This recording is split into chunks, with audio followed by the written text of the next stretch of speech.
Okay, so here's an update with Miss Lexi.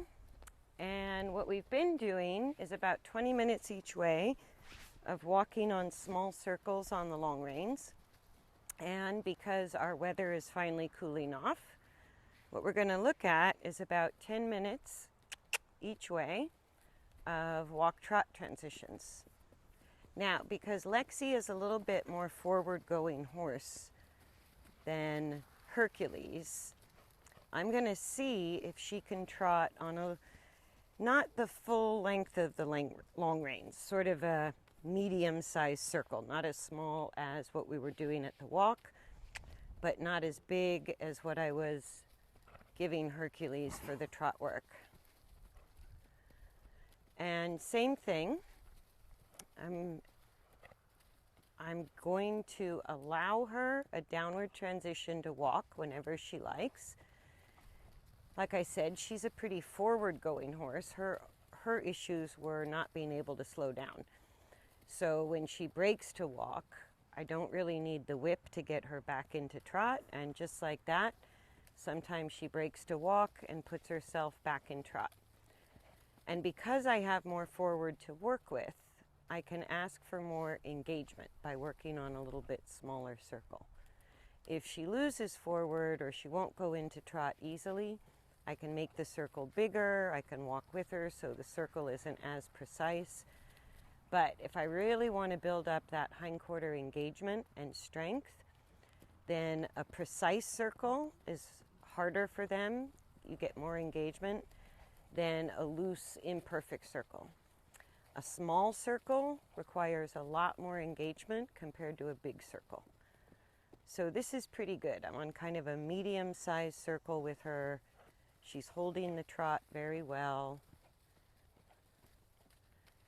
And when she does break to walk, after a few steps, she's sort of putting herself back up to the trot. Ooh. And those are the kind of spontaneous adjustments where she tripped a little bit. That is why I like to make some of the initial improvements to the faster speeds on the ground as opposed to under saddle.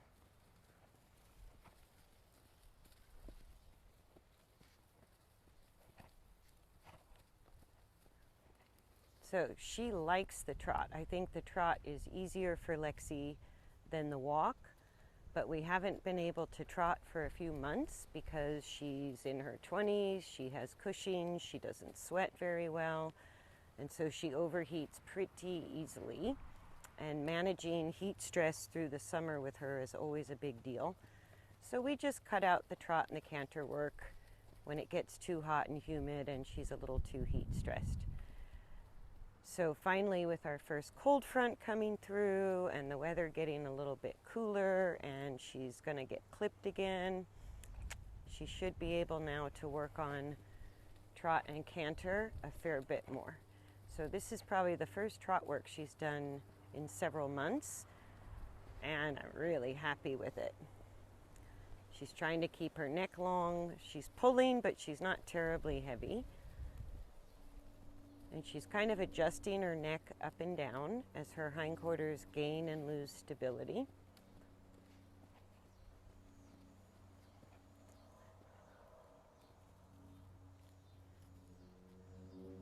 Good.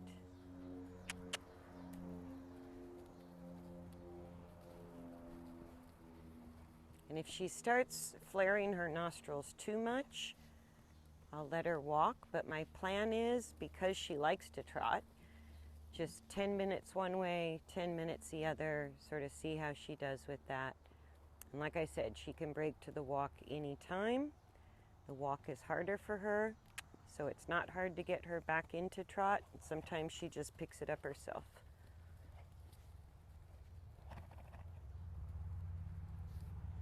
And the transitions are absolutely the golden nuggets when it comes to balance, when it comes to developing impulsion in particular, and when it comes to balancing the braking and pushing use of the body.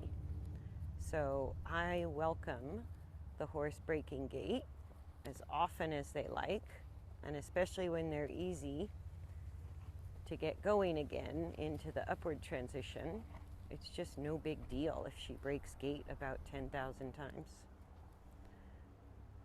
And I would much rather, when they start to get uncomfortable or unstable in a faster speed, that all horses would feel like it's okay just to slow down and regain their stability or find more comfort.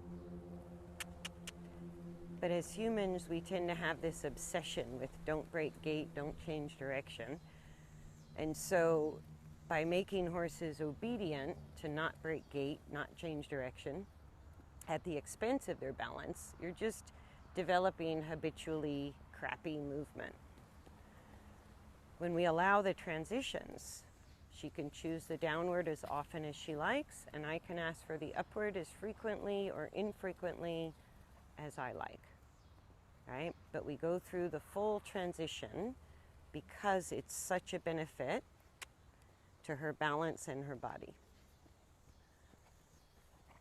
And when horses just maintain direction and maintain gait out of obedience or fear of punishment or getting in trouble, then they find ways to compensate in order to keep us happy, but we really develop crappy gaits that way. So you wind up with a pretty bouncy trot or not a good trot, or the horse is too on the forehand, or they're hollowing their back, and they're doing the job you're asking, but it's kind of at the expense of their comfort as well as ruining the gaits.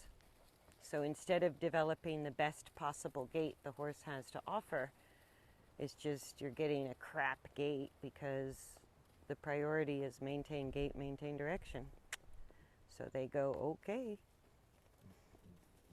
I know, a couple more minutes.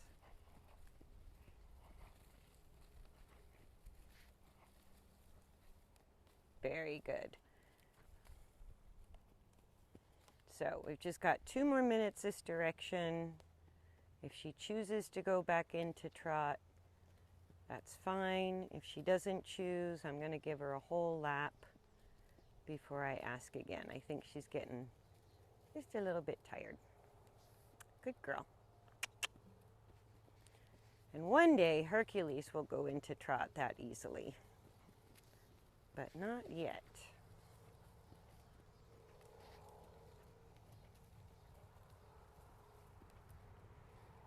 Very good. Now give her another lap. If she chooses to go back into trot, that's fine. If she doesn't, that's fine.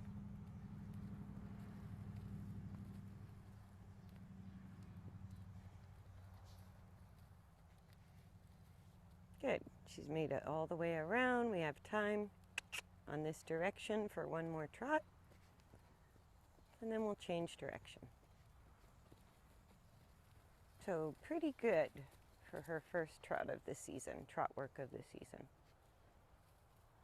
Good girl. Then I'm just going to change direction.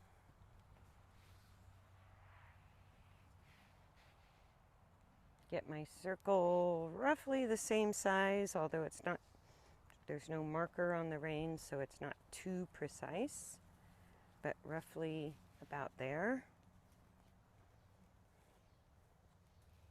Let her walk for a lap.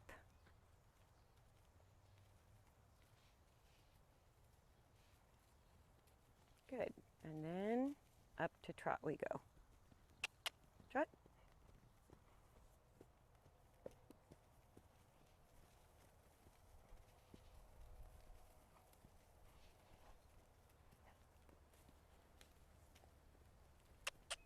Trot. So you can kind of see how her hind legs go more up and down than they do push forward. And she's still pretty heavy on that front end. So her issue, like with Hercules, his main challenge is really the straightness, internal straightness regarding rotation and alignment.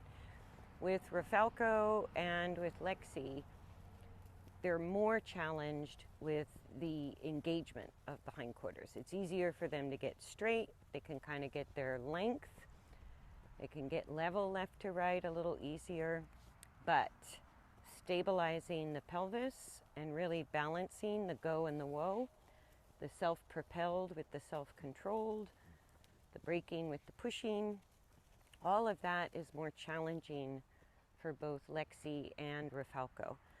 So transitions up and down are one way to start building impulsion and stabilizing the pelvis, even lifting the back. And straight on a circle is another way to stabilize the pelvis with engagement and lift the back. And so here, when I can do both, I'm only going to do the 10 minutes each way because it's pretty hard work to do both walk-trot transitions and for her to keep her pelvis and back level on a precise medium-sized circle. All of that is challenging, but she's willing to work on it. She's not resisting going forward. She's not getting scared or blowing up. She's just working at it. So that means we can kind of combine all those challenges and help her gain her balance a little bit sooner. But of course, it still depends on her unique body.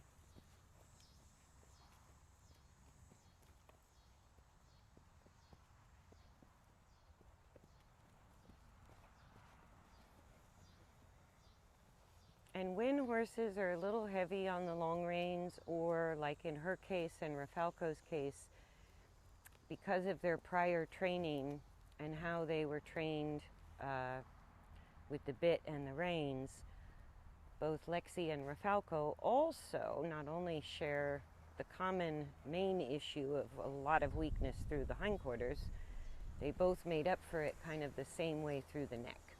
They over-curl the neck, they get behind the bit, they shorten the neck and bring the head backwards as a way to stabilize the body because the hindquarters were not stable. So I prefer working with both of them on the long reins in the halter so that there's just zero excuse with the bit and zero pressure on their lower jaw from the bit that might trigger that super habitual dysfunctional response. Good girl. So much easier to work on the long reins with a horse that has too much go compared to Hercules, who has too much woe.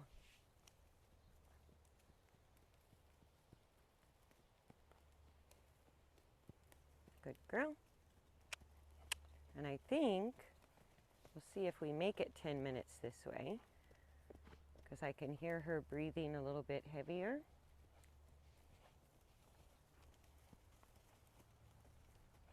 But she's starting to explore her rhythm. She's starting to explore a little bit faster trot, a little bit slower trot. Her head and neck going up and down as much as it does. As long as it's finding length, we've got the straightness. As it shortens, she's sort of lost her balance a little left to right. But if it stays long and goes down towards long and low and up towards long and level, that's sort of the stability. It's reflecting the stability of the hindquarters coming and going. And so far, she mostly keeps a nice long neck. So it's really just a matter of building up the stability of the pelvis and the strength of the hindquarters. We'll see if we can do a few more minutes. I don't know if we're going to make it a full 10 minutes each way.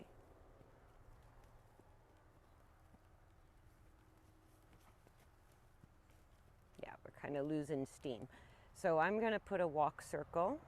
We're going to continue for the last 4 or 5 minutes we have. But if I see the horse starting to struggle instead of improve, then I can just put in a walk circle. Ask for the trot. She can trot as little or as long as she likes. And just there, wherever she breaks, I'm going to let her come all the way around at the walk. She chooses to trot, that's on her. And just there where she broke the trot, I'm going to let her walk all the way around the circle back to that spot before I ask her for the trot again. And that way I'm not exhausting any horse, but we're still able to work on trot, just sort of depending on their fitness level, the weather, their condition, all of that. And if one circle wasn't enough for her to recover, then I would just finish up my time on the same size circle, but with just working at the walk.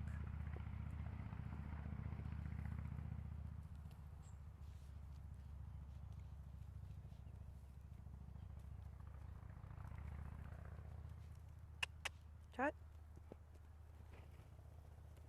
Yeah, I'm getting less and less trot, which is fine. It's just telling me she's getting a little bit tired.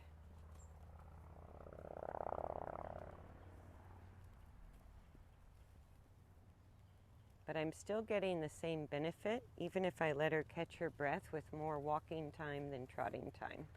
I'm still working on the same coordination, the same skeletal coordination, whether she's walking or trotting.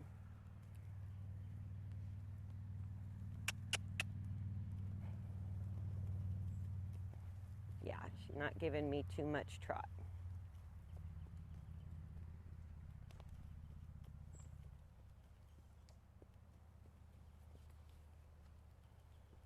And that's okay. That's how we can adjust for every horse,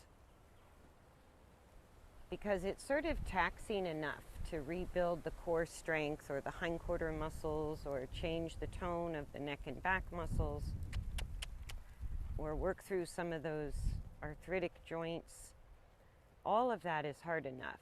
And when I see horses getting a little tired, what I know is they're going to start compensating if correct movement or better movement is just too fatiguing for right now. And you'd be surprised at, for her to stay level across her pelvis and her back and trot on this size circle for even 10 minutes. Obviously, that's difficult for her. And it can be way more work than we think it is. Kind of like Pilates. I go, the plank is the hardest exercise and you do nothing. Right? But it's that kind of resistance training or resistant use of the muscles that is part of developing balance. And so that can be quite a lot of work, even though it doesn't look like much. Great, so I'm just going to let her walk this last minute. And I'm pretty happy with picking up there for her first little trot session of the cool season.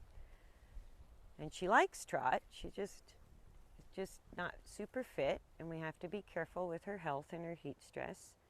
But I'm pretty happy with that. So almost 20 minutes of mostly trot, very little walk, wasn't too hard for her. So that's going to be our baseline coming into the winter. Excellent.